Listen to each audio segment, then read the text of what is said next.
Welcome to Love Lies Chronicles. I don't think you ever really expect your wife to say something like, "It's your fault I cheated." You hear stories. Maybe you even joke about it with your friends.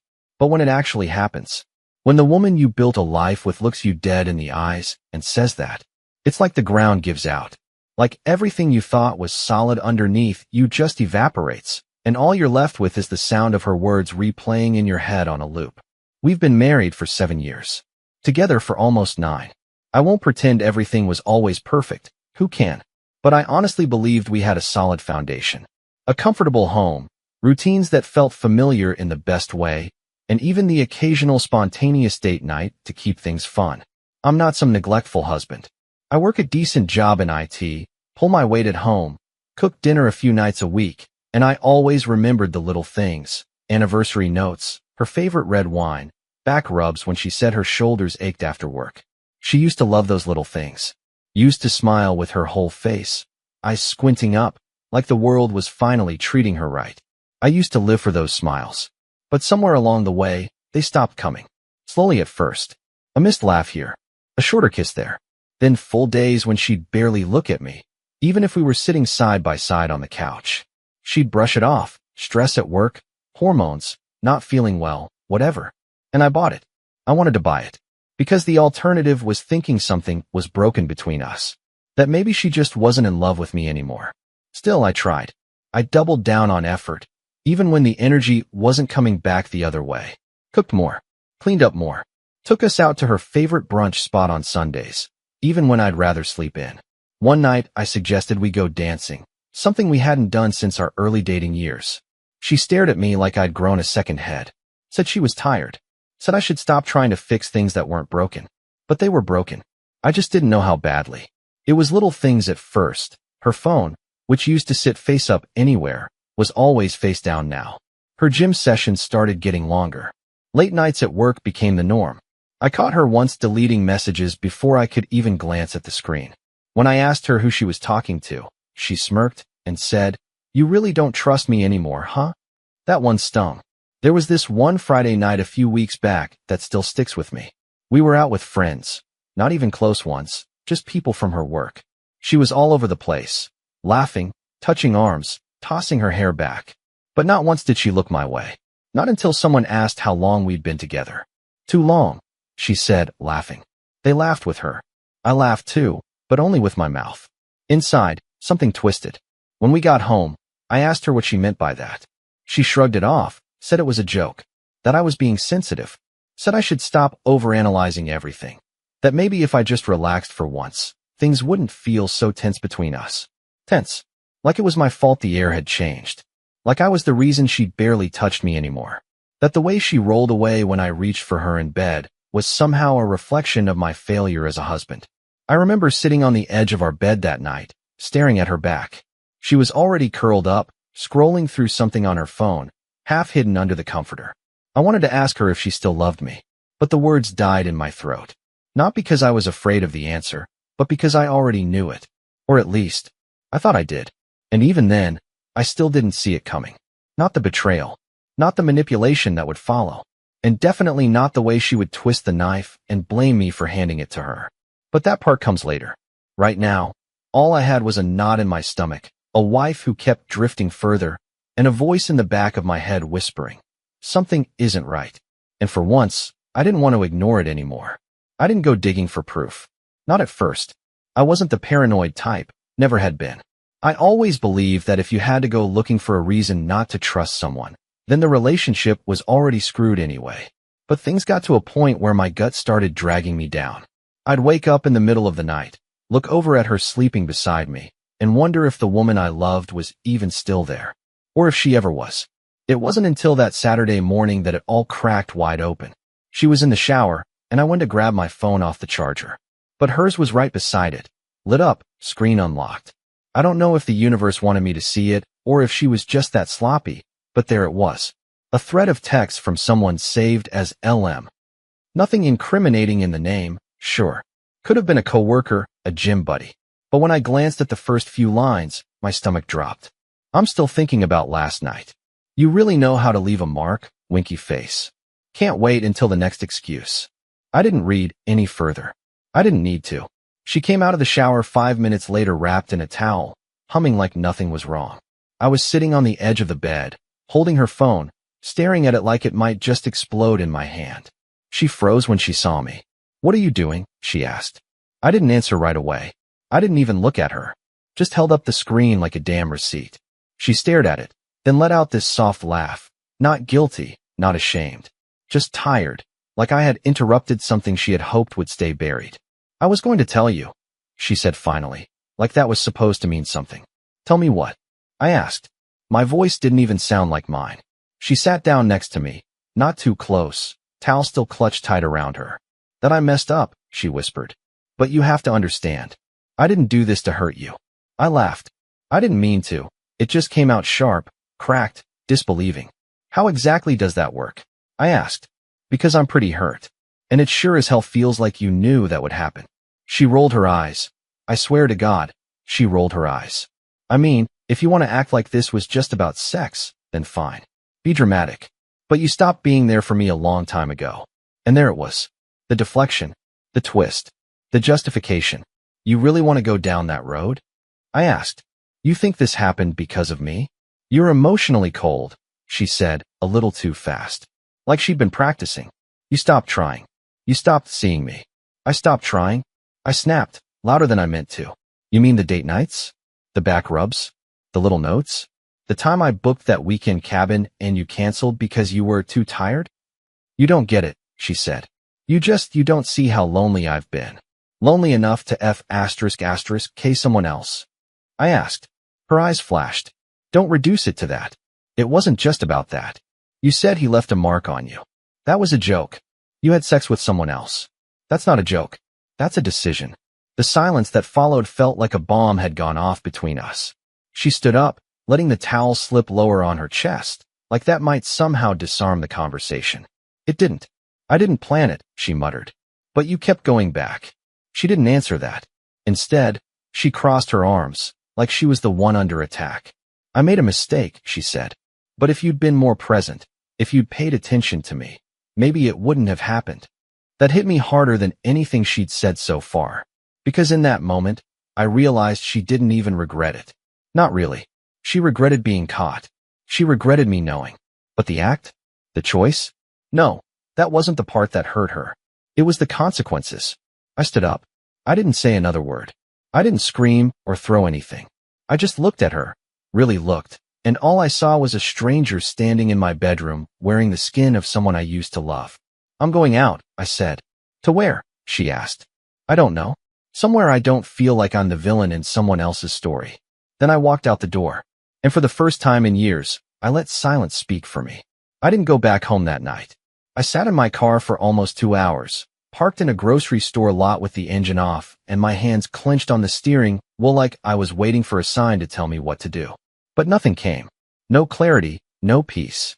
Just questions. Too many of them. What did I miss? When did she stop being with me and start seeing me as the obstacle? How long had this been going on? I wasn't stupid. I knew that if someone gets caught, it's never their first time. It's just the first time they get sloppy. She made it sound like it was just a one-time moment of weakness. Just a guy who was there when she needed attention. But if you've ever been lied to by someone you love, then you know the gut doesn't lie. And mine hadn't stopped churning since I left that house. I drove to my buddy Nolan's place, slept on his couch, if you could call 3 hours of tossing and staring at the ceiling sleep, and woke up still wearing the same clothes. Nolan didn't ask questions. He just looked at me and handed me a coffee. He knew. I went back home later that afternoon, after I was sure she'd be at work. She hadn't tried to contact me. No calls. No texts. Not even a weak apology. Like she expected me to vanish quietly, or maybe she was waiting to see how much of a mess she'd actually made. That told me a lot, honestly. I didn't go there to talk to her. I went to get my stuff. But when I walked in, something stopped me, her laptop, open on the dining table. It was weird because she usually brought it to the bedroom when she worked from home. Something about it felt careless. Or maybe just arrogant. I stood there for a second, just staring at the screen. I wasn't planning to snoop. I really wasn't.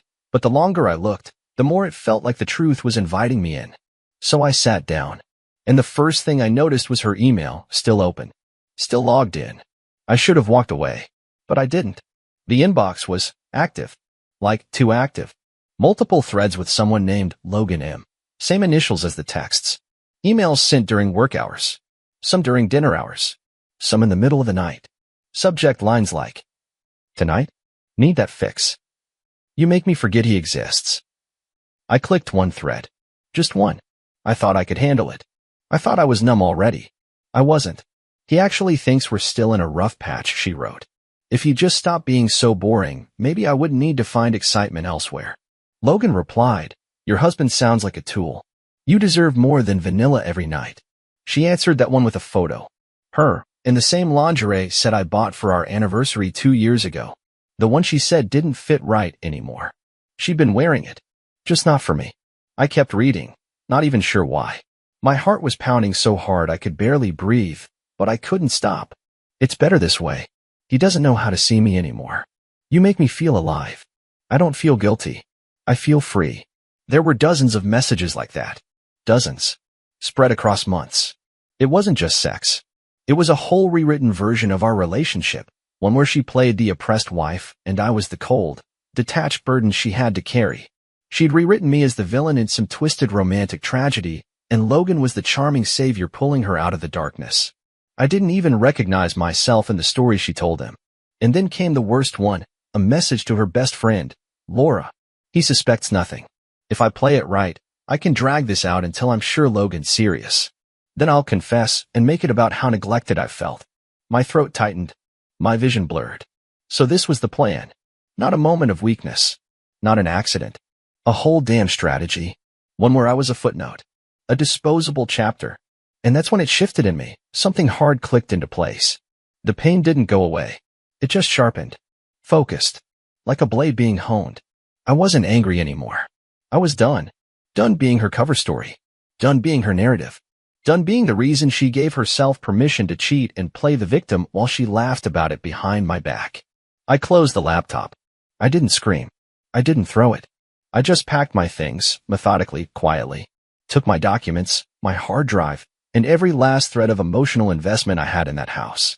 Before I left, I grabbed one last thing, my old external backup. The one she thought I'd lost.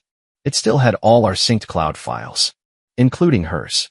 Turns out, the story she told Logan, the one she told Laura, I wasn't the only one who needed to read those.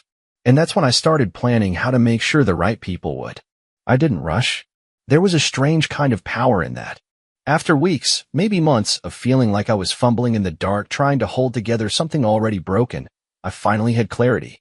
It's funny how betrayal makes you want to scream, but truth? That gives you silence. I didn't scream. I didn't cry again. I just planned.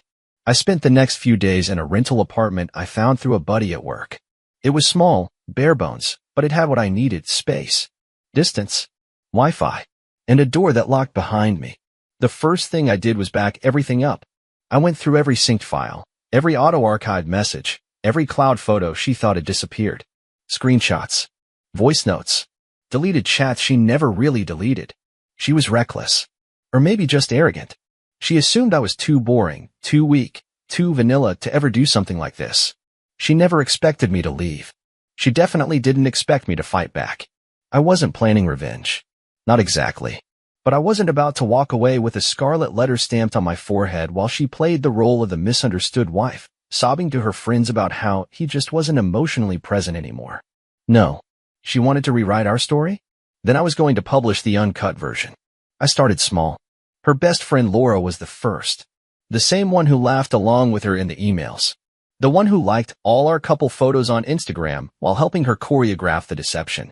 I sent her an email, just one, with a PDF of every conversation she had been copied into. Every screenshot. Every photo. Every lie. No words. Just the files. Let her own silence respond to that. Then I moved to her sister, Melanie, who had always treated me like a placeholder husband anyway. She'd called me boring more than once to my face and joked that maybe a little drama would spice up your marriage. Well, she got her wish. I emailed her, too. A little more context this time. Just thought you should see what your sister's been up to. I won't be around much longer. No need to keep pretending. By the time I was done, I had a little distribution list. Her family, 2 of her coworkers I actually liked, and one mutual friend we used to travel with, the one who always said she'd never trust anyone who acts perfect online. Turns out, she was right. I didn't send anything to her job yet. I was holding that bullet for later. Not because I was being merciful, but because I wanted the silence to shake her first. The unreadable waiting. The not knowing what I'd done. That's worse than any confrontation. I didn't go home. Didn't respond to her texts, the handful she finally sent after days of nothing. No apologies. Just vague little probes. Are you okay? We need to talk. I never meant to hurt you. You meant to do it, though. And that's enough for me. Then came Logan. This was the part that should have broken me, but it didn't. Because on the second night in that apartment, while I was lining up the final pieces of my exit plan, I got an anonymous message request on Facebook. No name. Just, you should know he's not who he says he is. At first, I thought it was spam. Until I opened the message. It was from Logan's wife. She'd seen something on his phone. One message. One photo. That was all it took to start her own digging. She found the rest, her husband's little fantasy life with my wife. Apparently, I wasn't the only husband being lied to. She'd been quiet about it. Watching. Waiting. Until she found me. We ended up talking on the phone that night.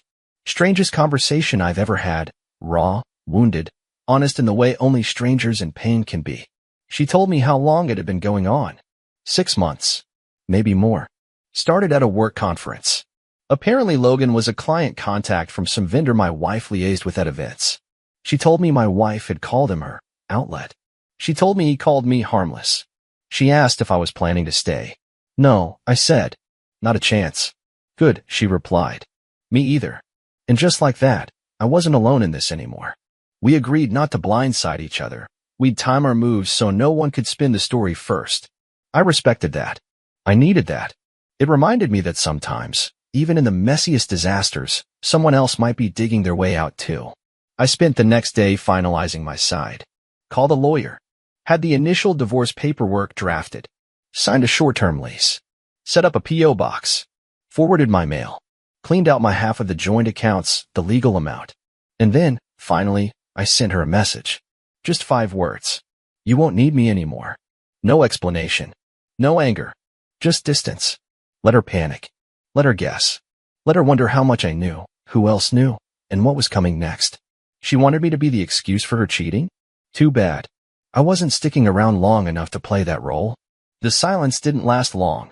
By the next morning, my phone was buzzing nonstop. She'd finally seen the messages. Or maybe someone had called her. I don't know. I didn't check. I just sat in the kitchen of my new place, poured myself a cup of terrible instant coffee, and stared out the window while her life unraveled. She must have called 15 times. Texted twice that. The first ones were calm. Confused. Probing. What's going on? Can we please talk? I don't understand.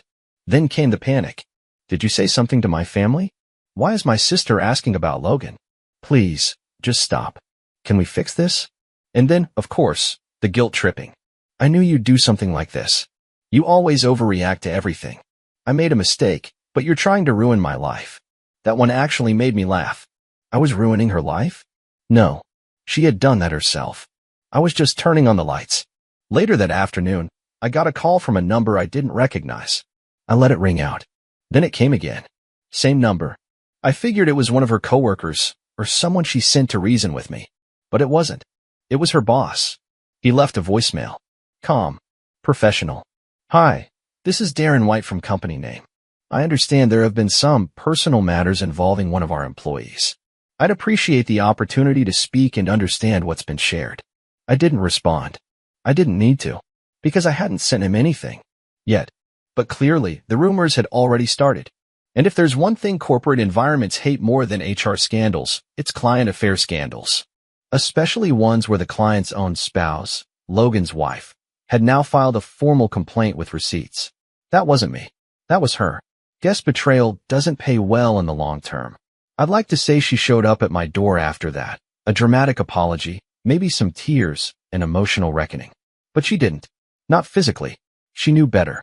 She tried texting one last time, though. This one was different. Short. Deflated. I hope you're happy. You've destroyed everything. I stared at it for a while. Then typed the only thing I could. No. You did. I just stopped pretending not to see it. And that was it. I blocked her number. Blocked her email. filed the divorce officially that Friday. She tried to stall it, claimed she needed time, said she wanted to talk things through like adults. But her version of adult conversation had always been twisting the narrative until she came out looking like a victim. I wasn't playing that role anymore. I didn't show up for the script. Her family reached out to me, some supportive, some furious. Her sister Melanie apologized, shockingly enough. Said she didn't know how deep it really went.